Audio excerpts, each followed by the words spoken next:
There are five main areas of life, and they basically can encompass all of the main priorities in our lives. So when you think about it, and I talk about these five, think about your life, and couldn't you put the things that are most important to you into them? Number one, and they're not in a particular order, but I'm just sharing it this way. Number one is family/relationships. Okay. Number two, health. Number three, finances. Number four, work/education/career. And number five, spirituality/community. Now, let me give you an example. This is what you get ready to do, because what we're doing is getting ready to get ready. We're starting to prioritize, but we have to put them in some kind of categories. Otherwise, the stresses and the traffic and the emails and the text messages and what's going on in society is going to overwhelm us. So right now, we're working on our priorities. So I want you to sit down and write out each of these five categories, okay? And then under there, put down what the state of those categories are right now and what you'd like it to be. So, for example, if you look at your finances and you say poor, okay, well, what would you like them to be? Abundant? Plentiful? How about abundance? Okay, that means not just enough, but it means overflowing. Okay, now the importance of doing this is because you want to see where you are now and where you want to go. And then as we go forward in the month, as we go forward in the day, you want to say, well, what are some things I need to do to contribute to this, and what are some things I need to stop doing? So I'll stay on this number one, finances. Okay, so if you say lacking and you say abundance, okay, so lacking and abundance. Why are they lacking? You may say I have overdue bills, I have too many expenses and not enough income, and you may say I go on Home Shopping Network or Amazon.com and I spend too much every month. Okay, those are three things that are contributing to the lack.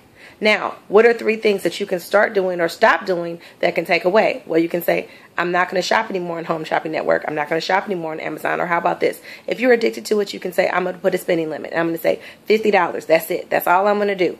If you normally spend $300 or $500 or $5,000 on it, you say, I'm going to do $50 every month or every day or whatever it is. Okay.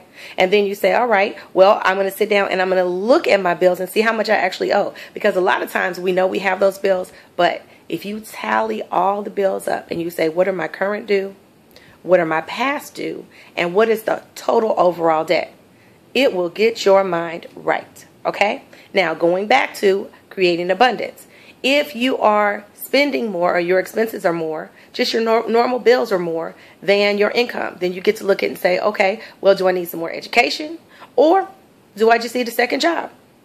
Okay, sometimes it's bringing in more and sometimes it's spending less. And so that's what you want to do with each one of these. Okay, so that was a kind of a quick lesson in what you can do. But number one, just start with looking at your priorities and saying for family/relationships, for example, how are the state of my relationships? Are they in chaos? And I want them to be in harmony. Okay, am I connected? And do I need to be disconnected? Am I overwhelmed? And I want them to be loving.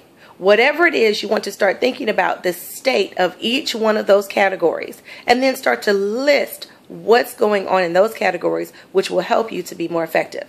Now, that's about priorities. I put up a picture on Instagram and on my Facebook page to show you those five main categories. So you can go there and get those and you can start to work with them. If you have any questions, you can inbox me or put it up on Instagram or something like that. And I'll answer any questions. But right now we are preparing to get ready. We're getting ready to get ready because in order for you to prioritize, you must know what your vision is. I'm Jolena Johnson. I hope this has been helpful, and I'm looking forward to the Leadership Challenge with you.